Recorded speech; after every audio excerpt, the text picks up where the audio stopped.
Hi everyone, I just want to show you how I make my blue cheese, and this is for you, Diana. So if you're watching, I'm using 1.5 cups of almonds, and there's half a cup of cashews, which comes to 2 cups of nuts altogether. So they've been soaking for 2 days because I want them nice and soft. Like when you touch them, you could actually uh, they break apart. But you have to keep an eye when you're soaking your nuts for a long time.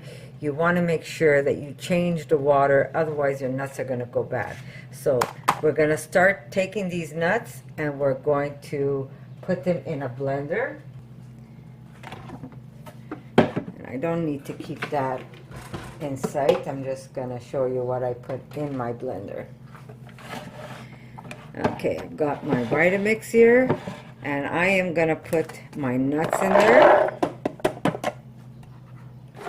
There we go. Now you need Rejuvelac, because that's what I use, because Rejuvelac really gives it that nice pungent taste that you get when you're having a strong cheese. Let's hope I'm not going to drop this camera. 1 second. Okay, so here we go. So we have our nuts in there, and we're going to get some Rejuvelac. Now, if you don't know how to make Rejuvelac, you're going to, I have a video, and you can see how to make Rejuvelac. You're going to need some wheat berries that you're going to soak overnight, and then you're going to sprout the berries, and once you see the tip of the berries, you're going to be able to ferment the berries into a Rejuvelac, which is a great probiotic for your cheese. I am going to use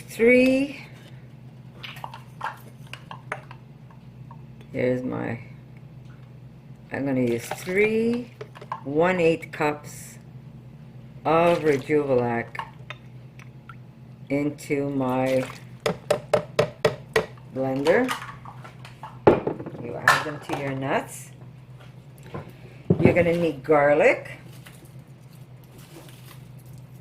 So I'm going to use 1 clove of garlic, and you want this to be a nice sized clove. So I guess 1 large clove of garlic will do. Now, why do we use garlic in our vegan cheese? Because we're not using animal products. We're using beautiful nuts, and to get the pungent taste of some of the cheeses that we're accustomed to having, we need stuff like garlic and onion, and that's the stuff that's going to make your cheese taste somewhat like the cheese you used to eat. So we're going to put the garlic. We're going to put salt, because cheese, believe it or not, you need lots of salt in cheese. Not only does it preserve it, they do add salt in cheese. It preserves the cheese, and it gives it that nice salty taste that we're used to having in cheese. My camera shut on me, so I'm going to tell you what I did. I added 1.5 cups of almonds, and I used half a cup of cashews. And what I did add is a garlic, and I did put 2 tablespoons of nutritional yeast, which adds a cheesy taste to it. I did add Rejuvelac, and this is the Rejuvelac that I have here. And if you don't have Rejuvelac, this has to be made ahead of time, so you can have this ready for when you need it. I do have a video on how to make Rejuvelac. It's very easy. You have to get yourself some beautiful organic wheat berries that you're going to soak overnight. And once they're soaked, then you can sprout your berries. And then from there, once they're sprouted, you're going to start making your Rejuvelac. And I have a video if you want to go check it. And I like mine nice and aged, so it has a nice stinky taste, but be careful. You don't want it that it spoils on you. So you have to be careful when you make Rejuvelac. You don't want it has to have a tangy taste to it. You have to follow the recipe. I have a video up. I'm sure you can find other links online where you can find how to make Rejuvelac, but you do need to have this ready before you make this blue cheese. So I did use 3 1/8 cups of the Rejuvelac.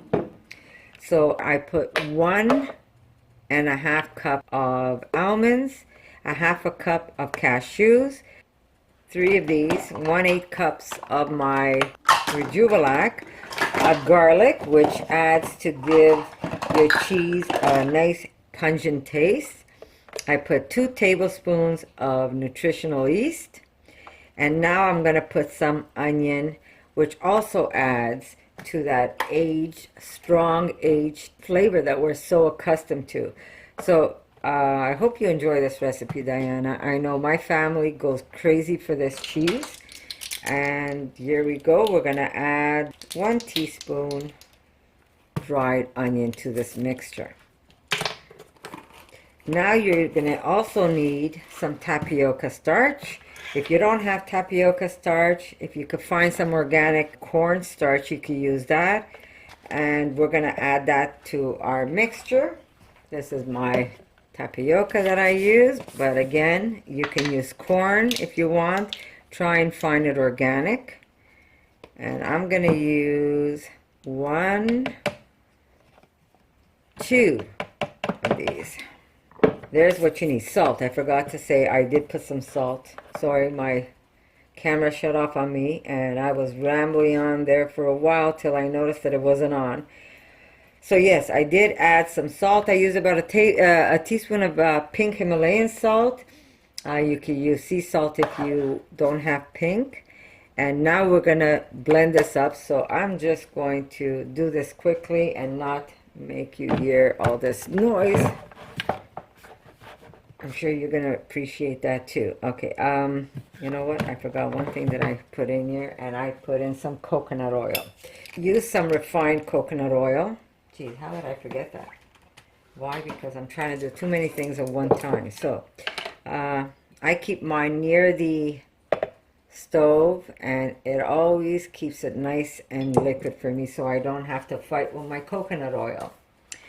And I'm going to use 1 tablespoon plus a teaspoon. There we go. Of coconut oil. So now I can blend this up. And I use refined so it doesn't add any coconut taste to my cheese. I want my cheese to taste like blue cheese. So I'm not going to use cold press coconut oil, because then you're going to get the taste of coconut. So I'm just going to mix this. You're going to mix this till it gets nice and creamy.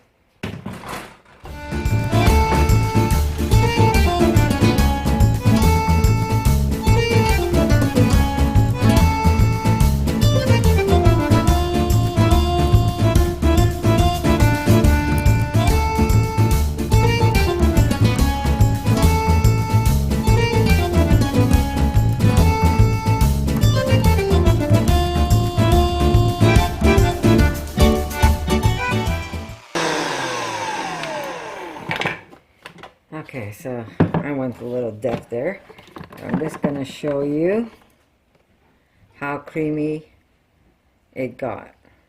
Now what we're going to do is we're going to add some xanthan gum. I can never pronounce that right. Xanthan gum. And that's going to keep the oils and the nuts. It's an emulsifier, so nothing's going to separate on you. And that's my, so you see which one I'm talking about. I'm not sure if you can focus. There we go, xanthan gum. So we're going to use a 1/2 teaspoon, and we're going to add it now at the end. Taste it. If you need more salt, you want this to be a little salty. Don't over salt, because as it ages, it's going to pick up even more salt. So check it. I wish I can taste it, but I can't right now. But if you want to add some extra salt, go ahead and do it, because you really don't need, this is for my husband, so he likes it salty, so I did put one and a little bit of salt. You're not going to eat so much of this. You're going to put a little bit on your bread. It's not that you're going to eat the whole piece of cheese. And it's nice when you have a little bit of salt in your cheese and you're having a little bit of a nice glass of wine. It really pairs nice with some grapes. It really is a nice dish to, a nice cheese to lay out on the table when you have people over. So I'm going to blend this again with the xanthan gum and the extra salt I added.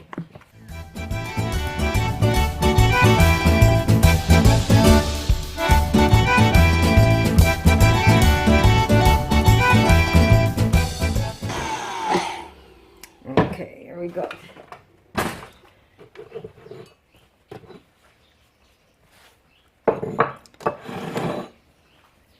Okay, so here's a bowl. Now, this is a small batch of blue cheese. You're going to probably get about maybe 3 small discs of cheese.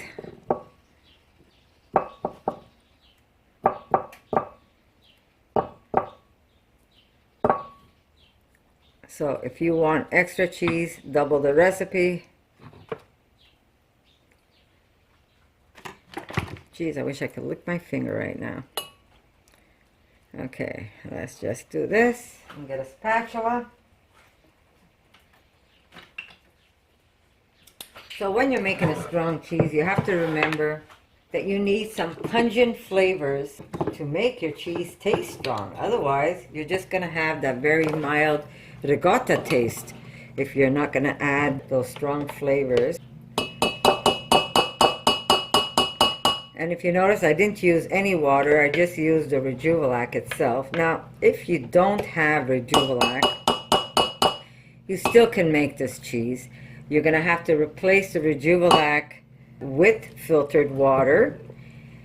And you're going to use some probiotic capsules. You're probably going to need about 2 of those for this batch.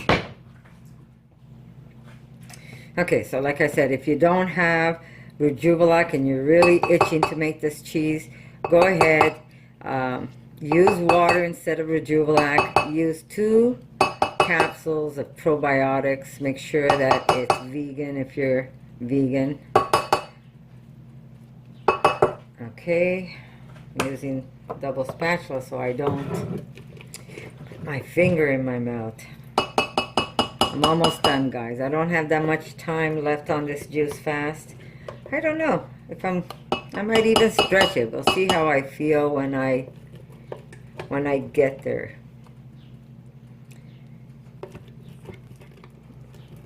Now, I have a couple of recipes on how to make blue cheese taste that people remember.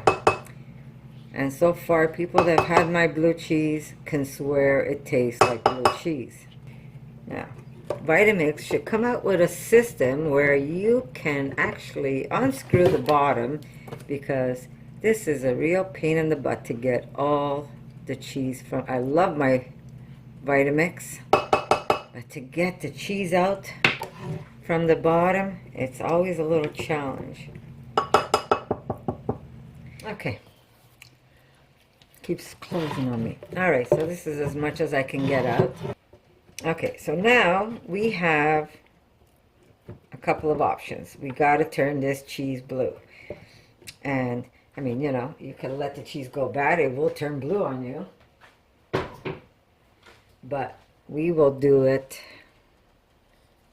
a little different, right? Okay, so we're going to take... We have 2 options. We could either use spirulina, which is like a blue-green, or we can use a wheatgrass. And I'm going to show you. I just have to get something out of here. Just to show you, because I already have some made. I make a batch of this, and I keep it in the freezer. So when I need it, I already have it ready for me. So I'm going to show you what I do is right after this has been blended, you're going to take some of this. You're going to take some of this. I'm not going to take much. And we're going to turn it into a blue cheese.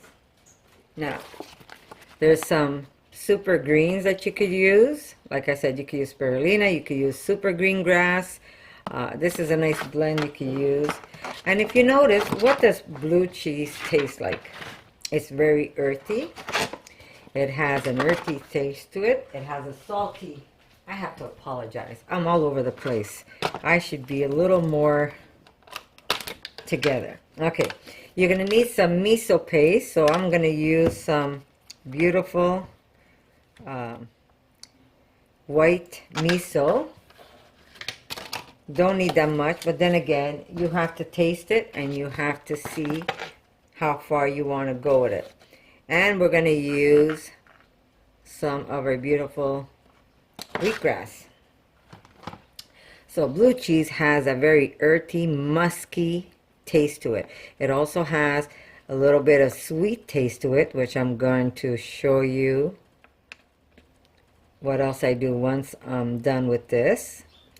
And I usually make a nice big batch and I leave it in the freezer for when I need it. Cover it really good so it doesn't have any freezer taste.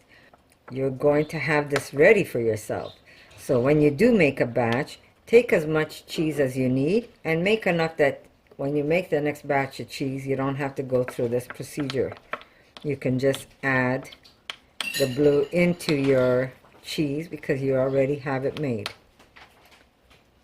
So there's your blue or green part of your cheese. Now mine looks a little more green because I use some miso in it, but that's okay too. And taste it and see if it's musky enough for you, because that's where that musky taste that blue cheese has comes from. And we use plant-based ingredients to achieve that taste. Now, blue cheese also has a little sweetness to it, so you can also add a little bit of maple to this. Now, I'm going to add a bit, oh, I almost did that, eh? I'm going to add just a little bit to this and a little bit to this, and we're going to hand mix that. Now I'm going to just use put this on the side. I'm just going to use a chopstick and mix this up. And now you're going to take this part of the cheese and you're going to put it aside and you're going to put it to ferment.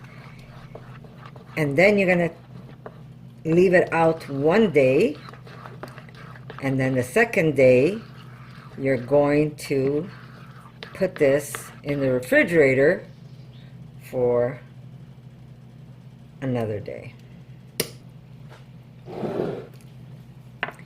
And here's the green part.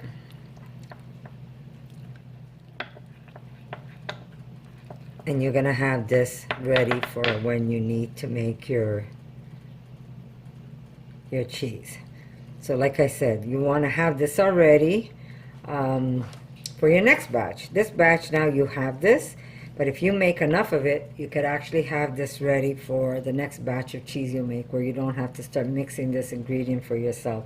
Just make sure that whatever container you put this in, you want to make sure that it's nice and airtight, that when you put it in the refrigerator, in the freezer, it won't get that freezer taste to it.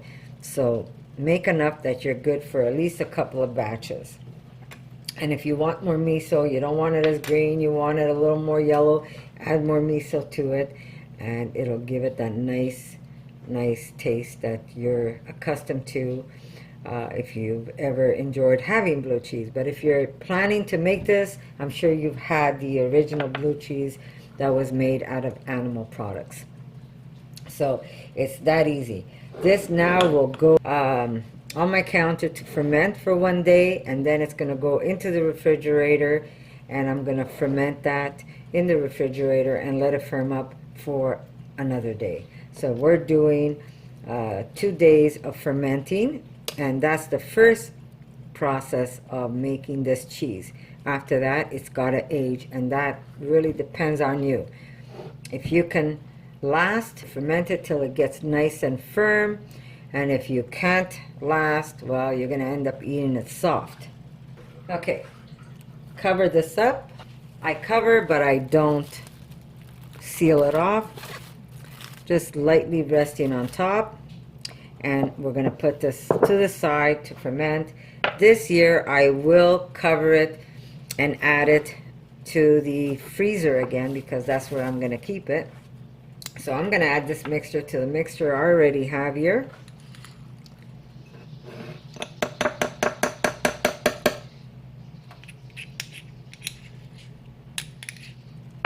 This way I have it nice and ready for when the fermenting is done.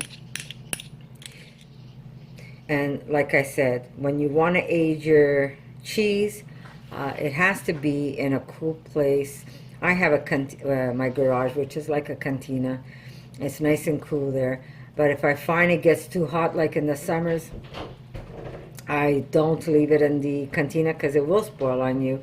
I will put it in a paper box, which will go into my refrigerator, and there it will age. I will go every once in a while with a pair of gloves, turn over the cheese, and just keep aging it into the refrigerator, but not in plastic. I use a paper box, which I'll show you in a bit what it looks like, and where my other cheeses that are aging right now.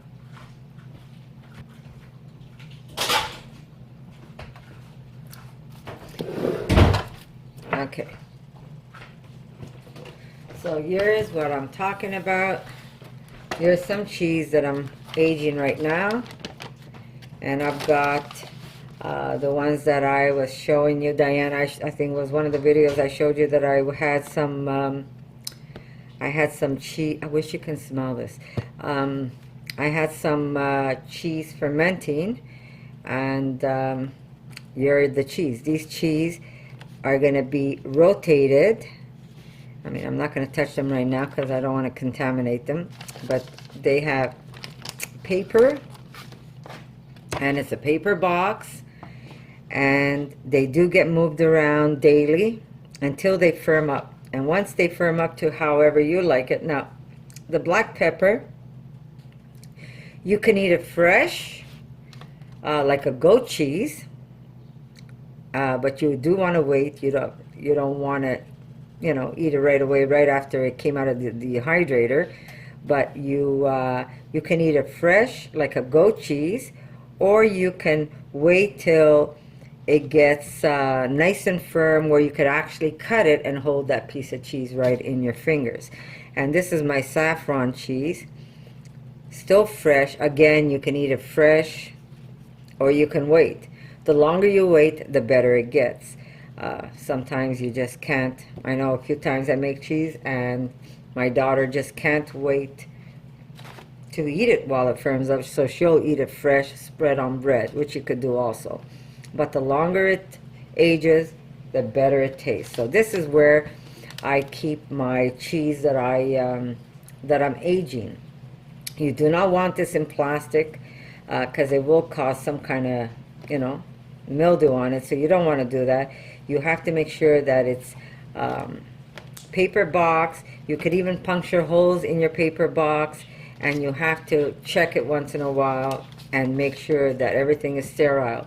But you have to wear gloves. If you're going to touch this with your hands, do wear gloves, and just move them and rotate them, and just change the paper. If you see the paper is getting too soft, just change your paper, and yeah, and just let it age on you till it gets nice and firm. And when you find that it's at the right firmness, then you will maybe want to wrap it up in some parchment, and which I'll show you.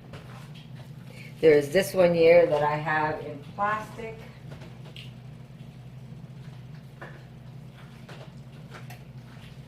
Now this one, you could either wrap it in parchment, or if you find it's too moist, you could wrap it in paper towels. Now this cheese here is aging, and as you can see, it's not super hard and it's not super soft, but still soft. This still needs to be aged a little longer, but I will change the paper because you can see that it lost some moisture. I can't talk with this mouth.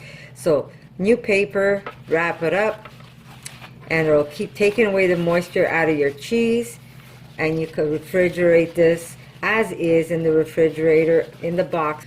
So here we go. This one's a nice one with some thyme. When I get a chance, or when I get some time, I'll show you how I make my thyme cheese, which is really great. This is done also with mushroom. And here's another one I have, which got nice and firm. This one, I'm not sure if you can tell. It feels hard, but when you slice this, it slices up really, really nice. So this is a nice aged cheese. And let me see if I can cut this one.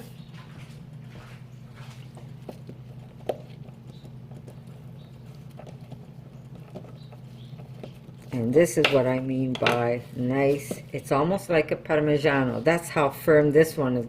I had so much of it. So it's almost like a Parmigiano cheese.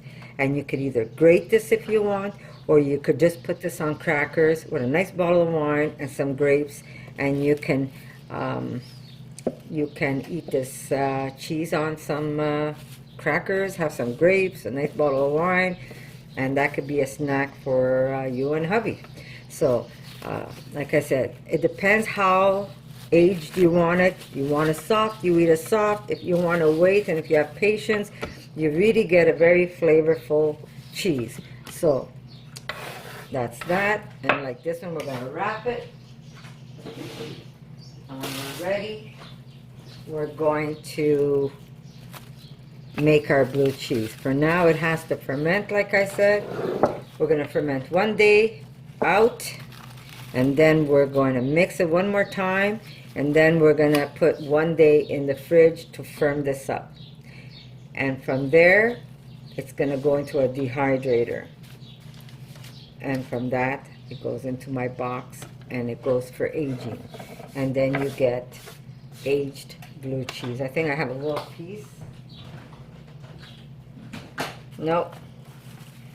Hubby ate it all, so I don't even have one to show you. But yes, you can age it where you can eat it creamy, or you can age it where you can eat it firm, like the one I showed you where you cut into it like a chunk.